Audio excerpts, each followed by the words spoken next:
ইনকিলাব মঞ্চের মুখপাত্র এবং আলোচিত ছাত্রনেতা শহীদ শরীফ ওসমান বিন হাদী হত্যা মামলার তদন্ত সম্পন্ন করেছে ঢাকা মহানগর গোয়েন্দা পুলিশ।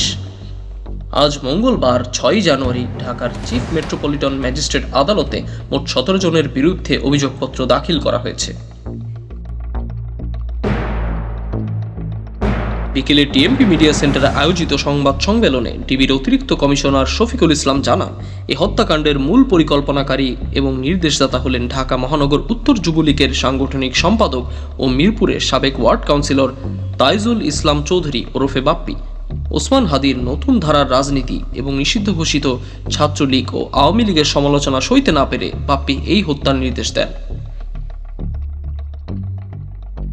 তদন্তে উঠে এসেছে, মামলার প্রধান আসামি ফয়সাল করিম সরাসরি গুলি চালিয়েছেন এবং তাকে সহযোগিতা করেছেন আদাবর থানা যুবলীগ কর্মী আলমগীর। ডিবি জানিয়েছে, বাপ্পি ও ফয়সাল আলমগীর সহ মূল আসামিরা বর্তমানে ভারতে পালিয়ে রয়েছেন। যদিও ফয়সাল ভিডিও বার্তায় দুবাইতে থাকার দাবি করেছেন, তবে ডিবির দাবি তার অবস্থান ভারতেই। ফয়সালের ভিডিও বার্তাগুলো কৃত্রিম বুদ্ধিমত্তা বা এআই দিয়ে তৈরি নয় বলেও প্রাথমিক পরীক্ষায় নিশ্চিত হওয়া গেছে। এই মামলায় এখন পর্যন্ত ১২ জনকে গ্রেপ্তার করা হয়েছে। হত্যাকাণ্ডে ব্যবহৃত অস্ত্রের ব্যালিস্টিক পরীক্ষার রিপোর্টও পজিটিভ এসেছে বলে জানিয়েছেন ডিবি। এছাড়াও ফয়সাল ও তার সহযোগীদের ভারতে পালিয়ে যেতে সাহায্য করার অভিযোগে মেঘালয় ও পশ্চিমবঙ্গ পুলিশ ২ জনকে গ্রেপ্তার করেছে বলে নিশ্চিত করেছে ডিএমপি।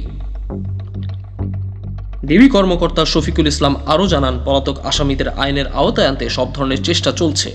এছাড়া ভবিষ্যতে নতুন তথ্য প্রমাণ পাওয়া গেলে এই মামলায় সম্পূরক চার্জশিট দেওয়ার সুযোগও রাখা হয়েছে।